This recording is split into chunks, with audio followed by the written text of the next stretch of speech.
What to do, Big Drew coming through, thought you knew. Today we're reacting to Death Battle, and it's going to be a big one. So, backstory on me, I'm a huge fan of Death Battle, been a fan of Death Battle since Season 1, and I'm like, I've never reacted to Death Battle, so we're doing that today. And we've got a big one too, y'all. It's Bowser versus Eggman, two of my favorite video game villains since I was a kid, and they're going head to head, and it's just, oh my god, it's going to be a good one. But before we move ahead, please hit that like button, that share button, and most importantly, that subscribe button. And don't just subscribe here. I got a gaming channel over there, like all my Mario and Sonic games that are the reason why I love Eggman and Bowser. That's why they're there, so go subscribe over there too, alright? But yeah, without any further ado, let's just get right into this episode. Fight! Oh, looks good already. Bowser versus Dr. Eggman, the king of the Koopas and the baddest of badniks. And they're not alone. He's Wiz and I'm Boomstick. And it's our job to analyze their weapons, armor, and skills to find out who would win a death battle. Y'all don't know who to root for. I love them both. Ah, the Mushroom Kingdom. A peaceful land of kindness, adventure, love. Ah, boring! Move aside, princess. It's time this place got way more awesome. Here comes King Koopa himself, better known as Bowser. The moment this orphan star child was found by Kamek, it was clear Bowser would command the disparate outcasts of the Mushroom world, the Koopa Clan. Sadly, not everyone's born a toad, and they treat these critters like monsters, fated to a life of infinite jump farming for one-ups. Bowser wanted a different world. But Princess Peach Toadstool would never allow the evil king's day in the sun. Her light was so bright, Bowser became infatuated with her. So he turned all the toads into bricks and kidnapped her, putting their princess in another castle, and another, like 40 years of castles, only to be released if she agrees to marry him and his dad bod. Yet he was foiled time and time again by those pesky Mario brothers. However, Bowser is nothing if not persistent. Look at him! Dude's built like a brick house strapped to a saw trap. That spiked shell takes a lot of punishment. Not even the weight of a castle can scratch it, especially when he rolls up like a prehistoric Beyblade. And the Koopa King doesn't just breathe fire and control lava, he commands nature itself. Spitting meteors from outer space, beckoning the earth with a snap, inhaling torrents of wind, straight up calling down lightning. What else has he got? Oh, just a little dabbling in dark magic. Hell yeah. Wizard Turtle. The original NES manual even describes him as a sorcerer king. Magic is how he turned the toads into bricks, only countered by the princess's heart magic. But that's not all the magic he's mastered. Telekinesis, creating perfect clones, reanimating his undead skeleton, and worst of all, ruining every game of Mario Party. Hey, no! I stole those coins fair and square! Bowser spent decades hoarding treasures, coins, magic star rods, warships, clown cars, you name it. This is the same guy that created multiple flying castles fashioned after his own face. Yeah, he's definitely got an ego on him. He's talked about having a 4-digit IQ, but I've seen this moron put death traps in his own backyard. A man after my own heart. Despite his clumsiness, Bowser's charisma and leadership brought many to his side. Not enough to defeat Mario, but his army doesn't make it easy on the Red Plumber. They're the most wicked band of misfits this side of World 8-4. The Koopa Troop, an army spanning multiple territories across the Mushroom world and beyond. Goombas, Koopas, the Troopas, and the others make up the infantry. Some with wings, some in shoes, and some even in race cars. They're the red shirts, first in and first out. Piranha plants, bloopers, and lakitus use their surroundings to get the jump on unsuspecting prey, by land, sea, or sky. We'd be here forever jotting down the small fries. Booze, Shy Guys, sentient bombs with feet, and more. It was imperative for Bowser to nurture a unit that covers their own vulnerabilities. For example, Kamek and King Boo both have magic, but Boo has battlefield control with illusions and destabilizing dimensions, while Kamek focuses on buffing allies, canceling enemy powers, summoning anything he desires, or swapping my items to screw up my Mario Party lead. Not again. Speaking of items, most of the minions can use pretty much any power-up Mario can. The Goombas make frequent use of Tanuki tails, and Bowser can really get into the cat roleplay. But as the Koopa Troop grew and grew, it started to feel less like an army and more like a family unit. Oh, you mean like his kids, the Koopalings? They're adopted. What's the difference? Good point. Bowser took them in and even trained them in dark magic. Though no one's as spoiled as his natural Nepo baby, Bowser Jr., captain of the Koopa Troop. Spoiled is an understatement. Remember his escapades as Shadow Mario? He terrorized Delfino Plaza with literal evil paint. That whole debacle was basically his attempt at elementary school art class. And I bet Bowser still has some on the fridge. But really, the king is very protective of his kids. If the fam's in trouble, he can will himself to transform into a giant kaiju, all to crush whatever bully's target smack. Maybe a little overkill. Just one punch from Giant Bowser launched a castle out of orbit. Taking into account the flight path and the scale of their universe, Bowser's punch must have hit with a force of over 125 trillion tons of TNT. Considering how Yoshi punted poor Raphael the Raven so hard he exploded into a constellation of stars, this isn't even close to Bowser's full strength. So don't bully his kid, especially if he falls into some of Bowser Jr.'s set of black paint. That stuff's scary. Enough to unleash Bowser's Dark Fury, a form whose very steps cause widespread natural disasters. Okay, seriously, how does Mario ever beat this guy? He's like Godzilla, Doctor Strange, and John Cena all in one big turtle. We're not even to the best part. Bowser's dark magic became so potent he eventually learned how to warp the very fabric of reality. Anything the king imagines, he makes happen.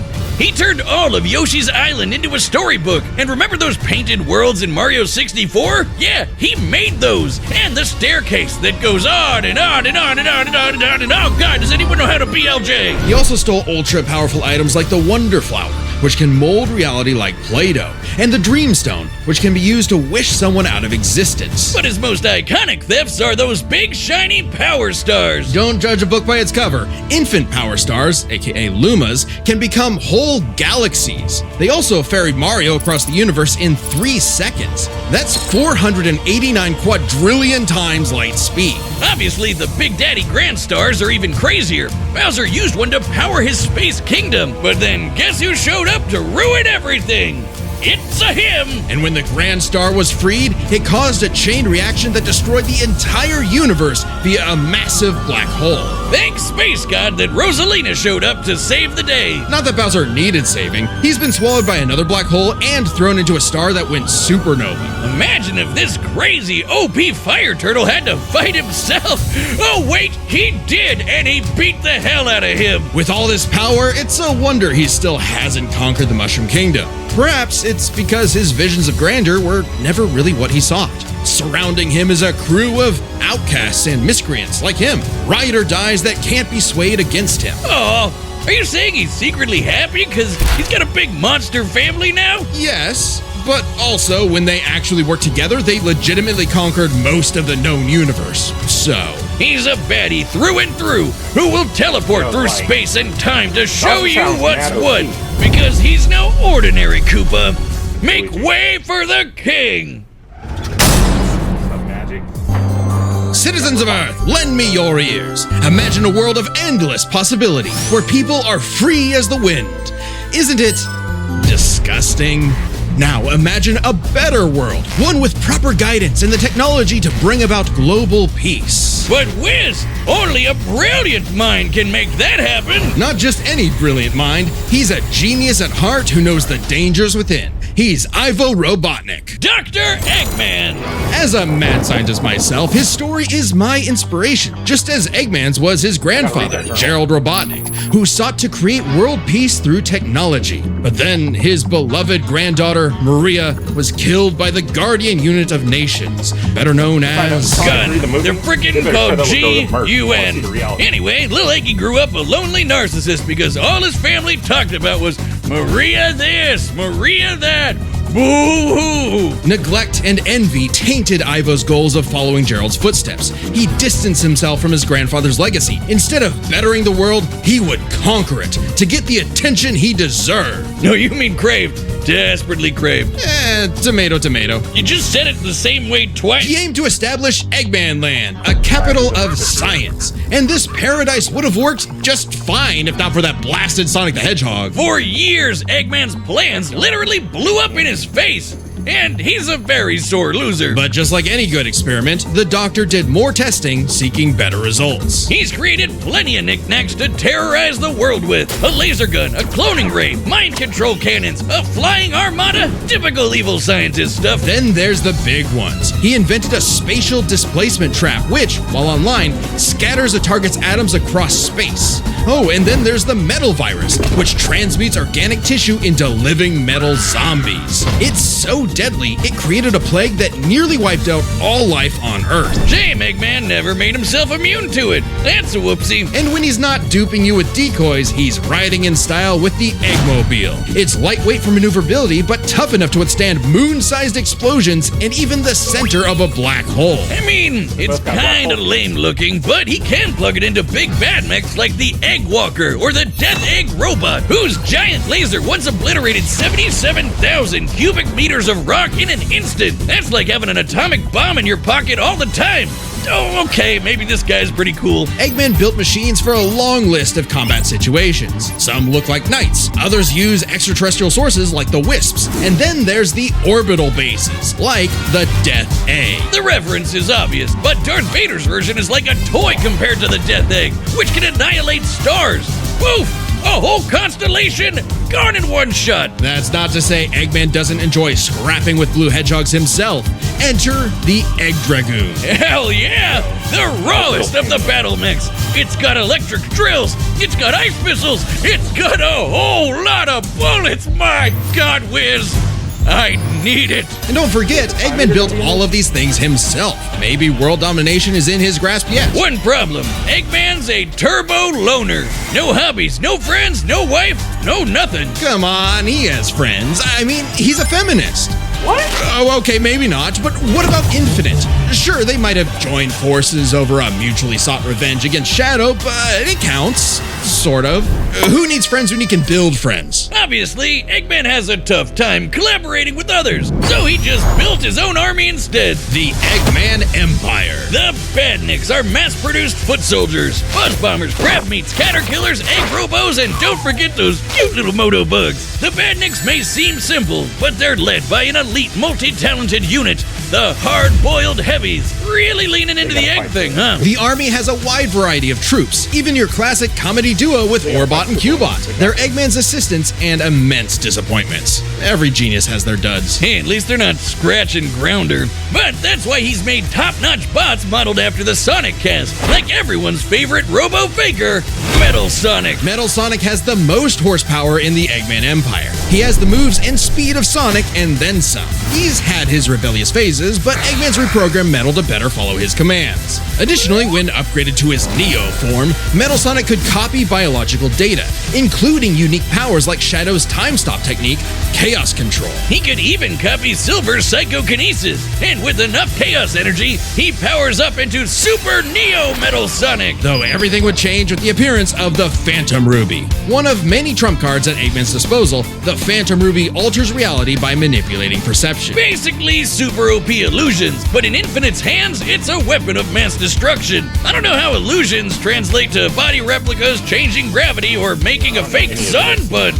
go off, King! And when used on the planet's consciousness, which is a thing, the Ruby granted Eggman the Lightman form. Yep, apparently Super Eggman is canon, though it is pretty complicated to manifest. But the Phantom Ruby isn't the only souped-up gem Eggman has. He's used the Jeweled Scepter to make the world-shattering Egg Wizard. Then, on more than one occasion, he's effortlessly gathered the super rare, super powerful Chaos Emeralds. You know, the things that power Super Saiyan Hedgehog. Eggman built and built and built, and eventually, he built something that started to build on him. Sage was originally designed as a mere assistant, but through an alien encounter, she was granted actual sentience. Sage is already super powerful, but now she's also super smart. She thought up millions of battle plans all at once to defeat the massive titans. And you can barely remember where you put your dune buggy. I know exactly where it is. It's at the police impound. Thank you very much. Sage was Eggman's saving grace.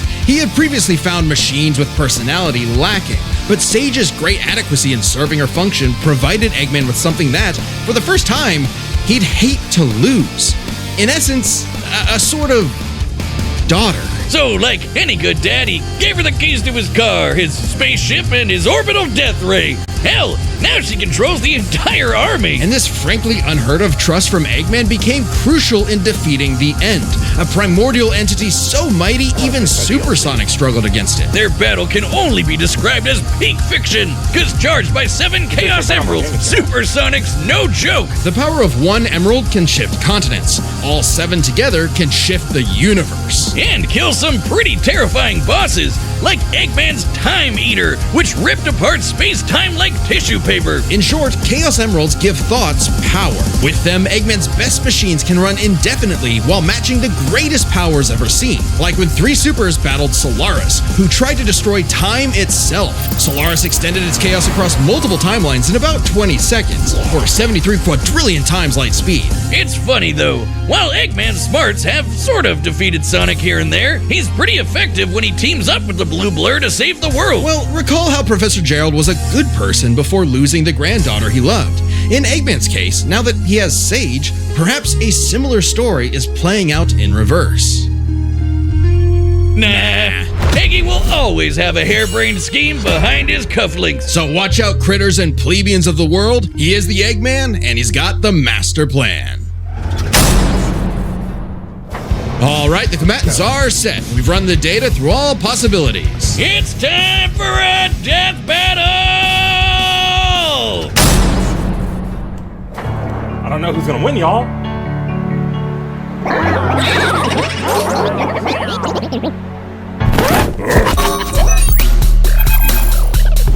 I've come to make an announcement. This territory is now the base for my upcoming Eggman Land 2.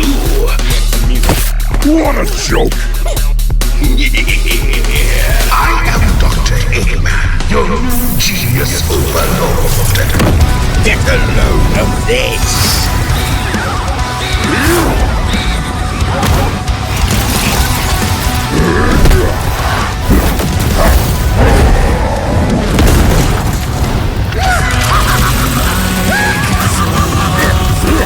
Shut up, nerd!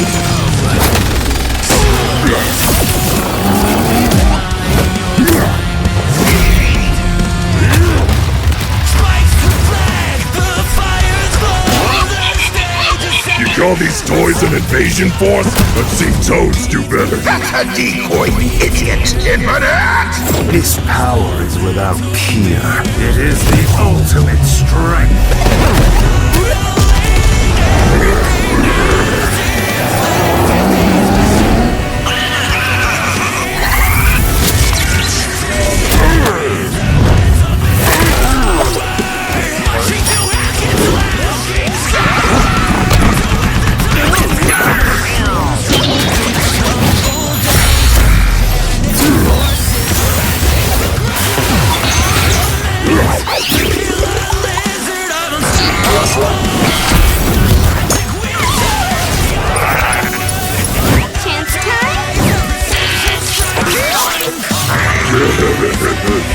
It's too late.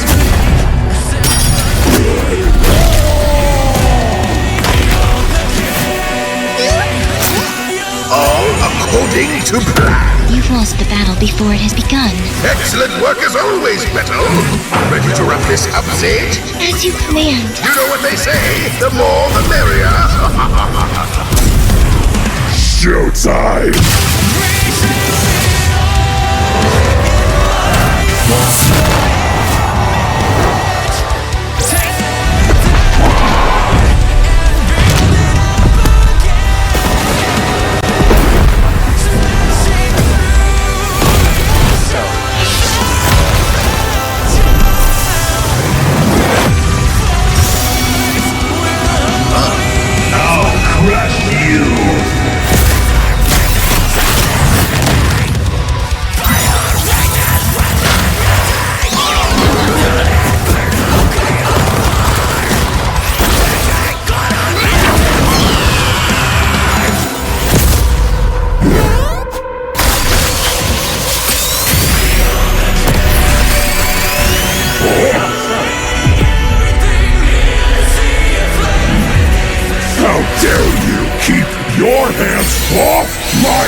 So long, Doctor!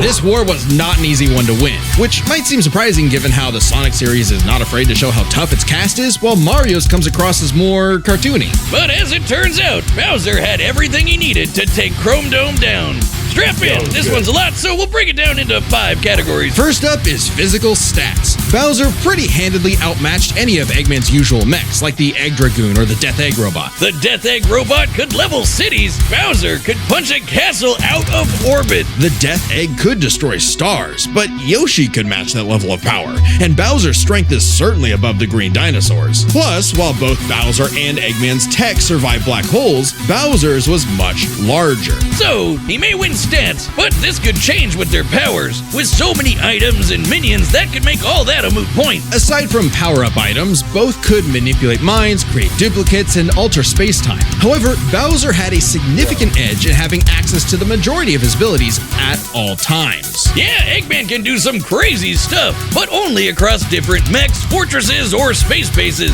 Bowser's all natural. He's got all his best powers built in, and he ain't even a robot. Meaning he wins the war of attrition. He even had counters for battle enders like the Metal Virus and Spatial Displacement Trap. Context matters for those weapons, and both backfired in the past. But more importantly, Bowser could simply reverse the effects with his transmutation magic. Conversely, most of Eggman's robots could get turned into, say, a frog or a block with no reliable way back.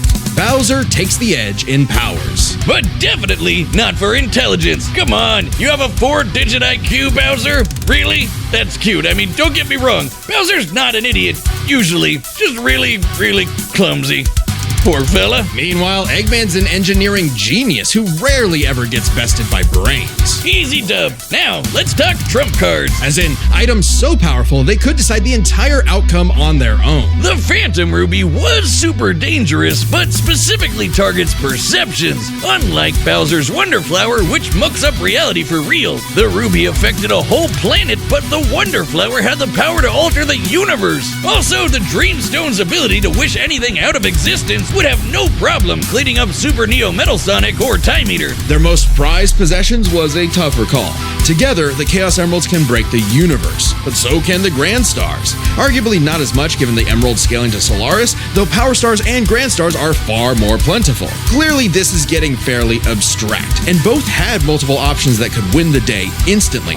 So the safest bet is to call this category a tie. Which means it's finally time to compare their armies. Eggman seems deadlier at first glance. I mean, look at all those buzzsaws and rockets. Metal Sonic's speed and power alone could solo most of the Koopa Troop. But the Eggman Empire lacked something Bowser had in spades: teamwork and loyalty. Eggman is a notoriously terrible team player. His alliances are practically guaranteed to fall apart. Hell, in Sonic Generations, he could barely manage working with himself. Eggman's army is designed to be controlled by just him.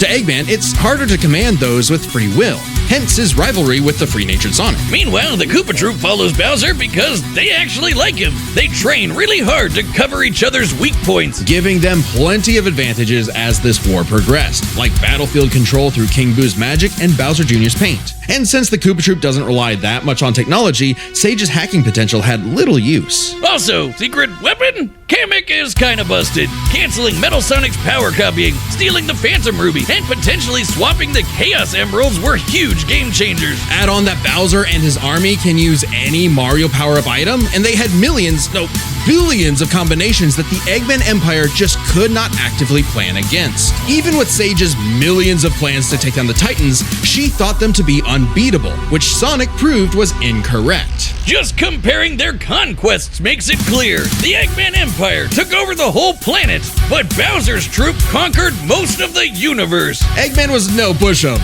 His wit, power output, and ridiculous machines gave Bowser the biggest fight of his life. But the Koopa King's ludicrous strength, abilities, and united forces ultimately prevailed. Eggman tried to poach the king, and now he's cracked and scrambled. The winner is Bowser. Next time on Death Battle.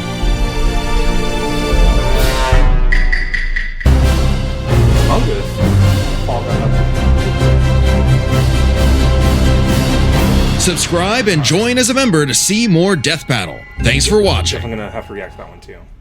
Alright man, that was good. Like I'm feeling it. Like I'm geeking out a little. I'm trying to contain myself so I don't embarrass myself too much on camera, but that was a good death battle. So Bowser won. I'm satisfied with the results. It's all good. But that's where we're going to end this video. Thank you all for watching. Like, share, and subscribe. Follow me on Twitter, X, and Discord. Get updates about when I go live. Also follow me on Twitch and Instagram.